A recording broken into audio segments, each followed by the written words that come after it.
Good morning বন্ধুরা, তোমরা সবাই কেমন আছো? আশা করছি ভালো আছো। আমিও ভালো আছি। তো এখন হচ্ছে ঘড়ির কাঁটায় সকাল 10:45 বাজে। তো আমাদের সকালের টিফিন খাওয়া হয়ে গেছে। তো মা একটু এখানে শুয়ে ফোন ঘাঁটছে, আর তৃষা হচ্ছে সবজি কাটছে।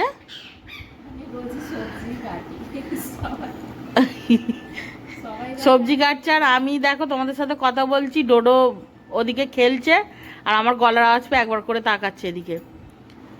তো ওর সবজি কাটা হয়ে গেলে রান্না করবে। কি সবজি কাটছিস বল? ও এখন ভেন্ডি কাটছে, মাছের ঝোল করবে ভেন্ডি দিয়ে।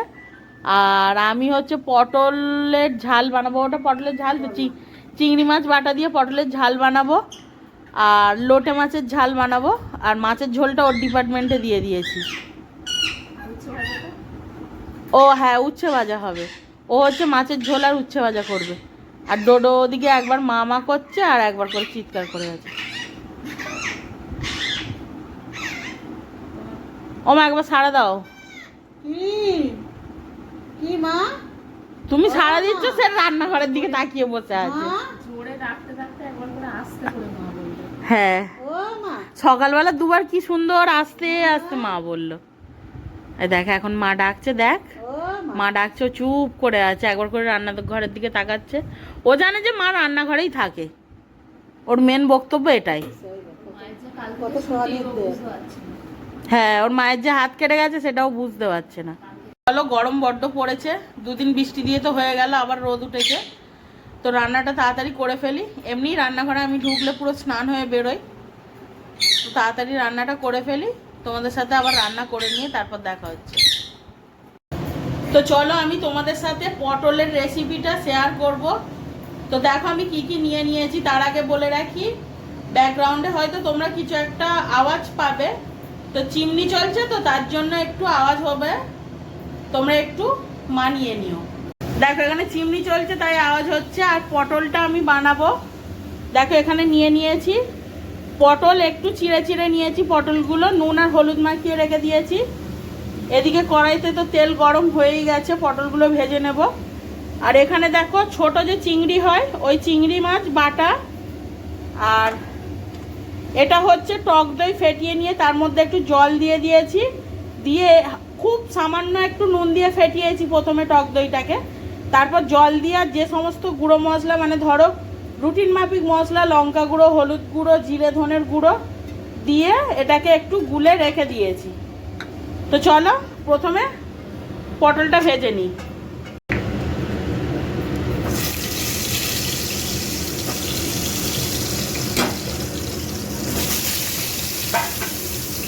প্রথমে পটলটা একটু ভেজে নেব।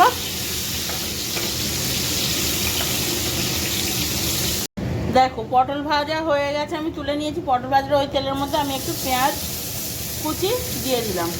পেঁয়াজটা একটু গ্রেট করে নিয়েছিলাম, ওই জন্য এত কুচো কুচো লাগছে। এখন এর মধ্যে খুব অল্প পরিমাণ আদা রসুনের বাটা দেব। দেখো একদম এইটুকু আদা রসুনের বাটা আমি দিচ্ছি।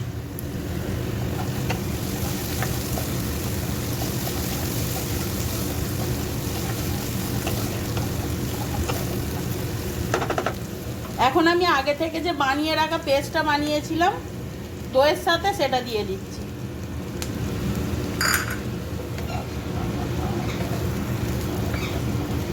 এটাকে একটু ভালো করে কষিয়ে নেব।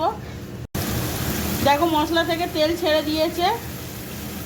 এখন আমি চিংড়ি মাছ বাটাটা দিয়ে দিলাম। এটাও একটুখানি নেড়ে চেড়ে কষিয়ে নেব। এর মধ্যে না আমি অল্প একটু চিনি দিয়ে দিচ্ছি।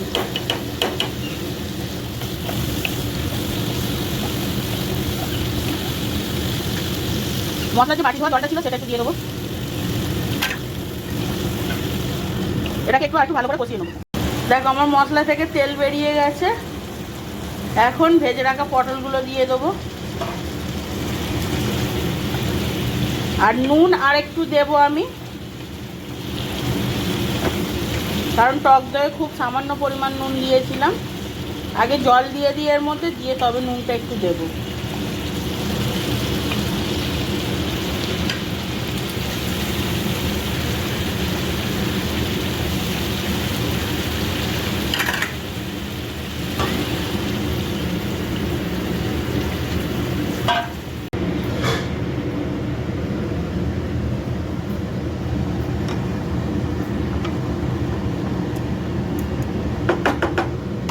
দেখো আমার ফাইনালি পটলের ঝাল হয়ে গেছে চিংড়ি মাছ বাটা দিয়ে, একটু কাসৌরি মেথি আর গরম মশলা দিয়ে নামিয়ে নিচ্ছি। দেওয়া হয়ে গেছে, এখন নামিয়ে নেব। আর রেসিপিটা কেমন লাগলো তোমাদের অবশ্যই আমাকে কমেন্টসে জানিও, আর পারলে একবার বাড়িতে ট্রাই করে দেখো। এখানে পেঁয়াজ কুচি আদা রসুন বাটা আছে, লোটে মাছ বানাবো। তো আমার কাছে টমেটো ছিল না, তাই টমেটোটা কোচানো হয়নি। আর দেখুন এখানে বেসিংয়ে দুটো বাসন আছে, আর এর নিচে আছে লোটে মাছ। আমি লোটে মাছটাতে সামান্য একটু লবণ, যেহেতু লোটে মাছ একটু নোনতা হয়, তাই সামান্য একটু লবণ, একটু হলুদের গুঁড়ো আর একটু লেবু দিয়ে বা ভিনিগার দিয়ে মাখিয়ে কাপড় ছাড়াই দিয়ে আর সিল চাপিয়ে রেখেছি, ওর এক্সট্রা জলটা বেরিয়ে যাবে। তো আমি এখানে গ্যাসেতে কড়া চাপিয়ে দিয়েছি, ধনেপাতা ফ্রিজে আছে, ওটা কেটে নেব। আমার এখানে পটলের ঝাল রেডি হয়ে গেছে। কালারটা শুধু হয়েছে দেখেছেন, ক্যামেরাতে অতটা ভালো বোঝা যাচ্ছে না, কিন্তু বেশ ভালো কালার এসেছে।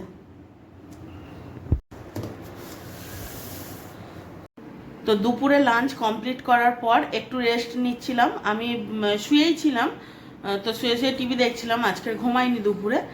তো এখন ঘড়িতে বাজছে 5:40। তো আমি উঠে পেয়ারা আর শশা মাখা করেছি। মা এখনো ঘুমাচ্ছে, আসলে মায়ের শরীরটা খারাপ, তো মা অনেকটা দেরিতেই ঘুমিয়েছে। মাকে ডাকছি, মার ঘুমটা ভাঙছে না এখন, তো বললো একটু পরে উঠছি। তো মা ঘুমাচ্ছে, আমি পেয়ারা শশা একসাথে মেখেছি। দেখো আমি এখানে পেয়ারা শশা একসাথে মেখেছি। আর দেখো আমার ডোডোকে দেখো, আমি পেয়ারা মাখা দিয়েছি, ও কি সুন্দর পেয়ারা মাখা খাচ্ছে আমার কাছে বসে বসে। আমিও এখানে বসেছিলাম। আর দেখো নিচে দেখো আপেল আর মানে কাঁচা লঙ্কায় যেটা লাল হয়ে যায় পাকা, সেই লঙ্কা দিয়েছি, খাওয়া হয়ে গেছে। লঙ্কা তো খেতে চায় না খুব একটা, একটুখানি কেটেই যেই দেখবে যে পাকা লঙ্কা মানে ঝাল, তখন আর খাবে না। আর আপেলটা খেয়েছে, আর এখানে সূর্যমুখীর দানাগুলো খেয়ে খোলাগুলো সব এর মধ্যেই ফেলেছে। টোটো কিন্তু এখানে কিন্তু এসিতে আছে, এসি চলছে, ও কিন্তু এসি রুমে আছে। মানে ফ্যান বা এসি ছাড়া ও তো থাকতেই পারে না। আবার যদি ওকে বাইরে বারান্দায় ফ্যান চালিয়ে রেখে দিয়ে আসা হয়, কাউকে যদি না দেখতে পায়, এত চিৎকার করবে, মাকে ডাকবে আর চিৎকার করবে। ওর জন্য দুপুরবেলা আমরা যখন খাওয়া দাওয়া করে মানে শুই, তো ওকে তখন ঘরের ভেতর ঢুকিয়ে নিয়ে চলে আসি। দেখো কি সুন্দর পেয়ারাটা খাচ্ছে, দেখো পেয়ারাটা মেখে ওকে দিয়েছি, ঝাল কিছু দিইনি, চাট মশলা নুন দিয়ে মেখেছি, কি সুন্দর খাচ্ছে দেখো। ওটা শেষ হয়ে গেলে আবার দেবো। ডোডো, ও ডোডো, এই তোমার এদিকে তাকা, ও ডোডো।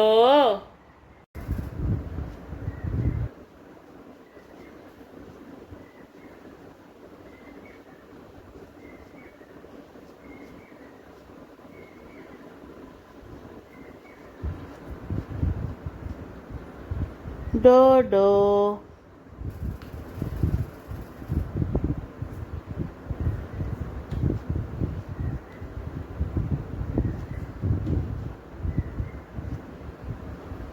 তো আজকের আমার একটু সন্ধেবেলা মিনি সামোসা যেগুলো হয় না, বা সিঙ্গারা যেটাই বলো না কেন, ওই যে হলদিরামের মিনি সামোসা পাওয়া যায়, বাড়িতে একবার ট্রাই করার ইচ্ছা আছে।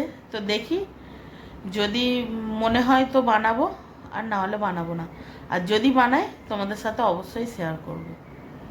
তো চলো তোমাদের সাথে আবার সন্ধ্যাবেলা দেখা হচ্ছে। ডোডো,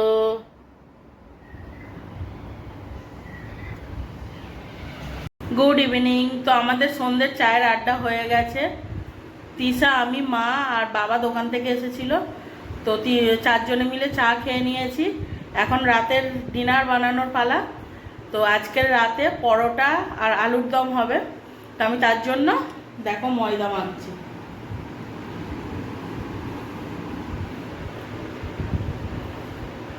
তো আমি রাতের ডিনারটা তাড়াতাড়ি বানিয়ে ফেলি, তোমাদের সাথে একেবারে রাতে দেখা হবে। মায়ের হাতটা আগের থেকে একটু ঠিক আছে, কিন্তু তাও মাঝে মধ্যে ব্যথা করছে, জ্বালা করছে। তো মা তো ডান হাতে কিছু করতে, মানে ডান হাত দিয়ে কিছু করতেই পারছে না, অনেক কষ্টে খাচ্ছে। তো চলো তোমাদের সাথে পরে দেখা হচ্ছে। তো এখন ঘড়ির কাঁটায় বাজছে 9:15, আর তোমরা আমার মুখ দেখে বুঝতেই পারছো যে আমি রান্নাঘরে ছিলাম। তো আমার আলুর দমটা হয়ে গেছে, এখনও পরোটা বাকি আছে। পরোটা করব, করে বাসনগুলো মাজবো, মেজে আরেকবার স্নান করবো, নাহলে আমি থাকতে পারবো না। স্নান করতেই হবে আমাকে। তো তোমাদের সাথে ডিনারের পরে আবার দেখা হচ্ছে। গুড মর্নিং, তোমরা সবাই কেমন আছো? আশা করছি ভালো আছো, আমিও ভালো আছি। আজ নেক্সট ডে।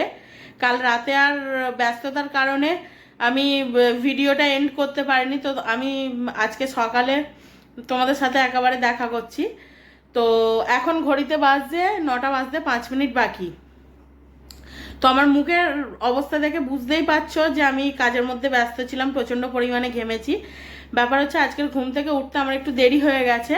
তো সেই কারণে তাড়াহুড়ো করে ইন্দ্রর টিফিন, তারপর লাঞ্চ সবটাই গোছাতে হয়েছে আমাকে। আসলে ব্যাপার হচ্ছে শ্বশুরবাড়ি থাকলে যতই কষ্ট হোক না কেন নিজেকেই করতে হয়।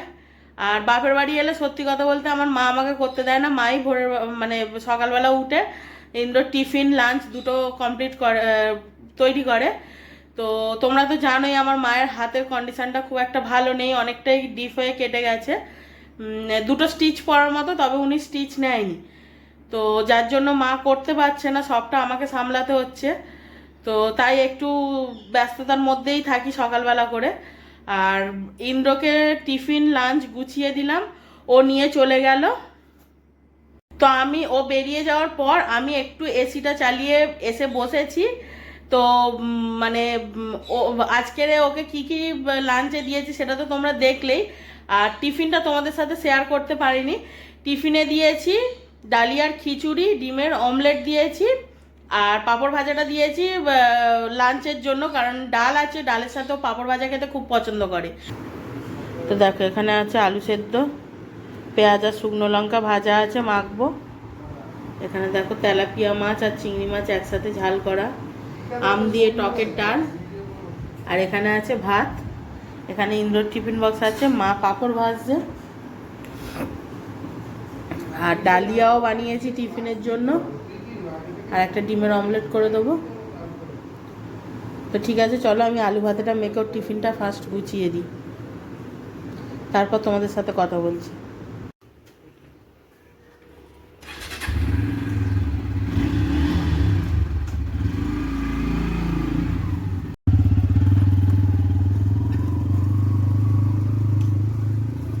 তো সকালবেলা সবাই ছাতু খেয়েছে, মাও খাচ্ছে, আমিও খাবো, এখনও অতটা ছাতু আছে ওখানে।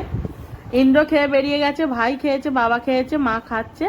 আমি একটু রেস্ট নিয়ে তারপর আমিও খাবো। তোমার হাত কেমন আছে এখন? আগের থেকে অনেক ভালো আছে। স্টিচ নেওয়ার ভয়ে তোমাদেরকে বলছে ভালো আছে, খালি জ্বালা যন্ত্রণা হচ্ছে, রক্ত বেরোচ্ছে। সেলাই নিল না, দুটো সেলাই পড়তো। আজকের নিয়ে গিয়ে জোর করে সেলাই দিয়ে নিয়ে আসবো। হবে হবে। তোমার কাটা এখনো ফাঁকা হয়ে আছে, তার মানে এখনো স্টিচ পড়বে। তো আজকের আমি ভিডিওটা এখানেই এন্ড করছি। তো আবারও তোমাদের সাথে দেখা হবে নতুন কোনো একটা ভিডিওতে। ততক্ষণ তোমরা ভালো থাকবে, সুস্থ থাকবে এবং সাবধানে থাকবে, আর অবশ্যই হাসি খুশি থাকবে। আর এভাবেই আমার পাশে থেকে আমাকে সাপোর্ট করো, আমি যেন খুব তাড়াতাড়ি আমার লক্ষ্যে পৌঁছাতে পারি। টাটা।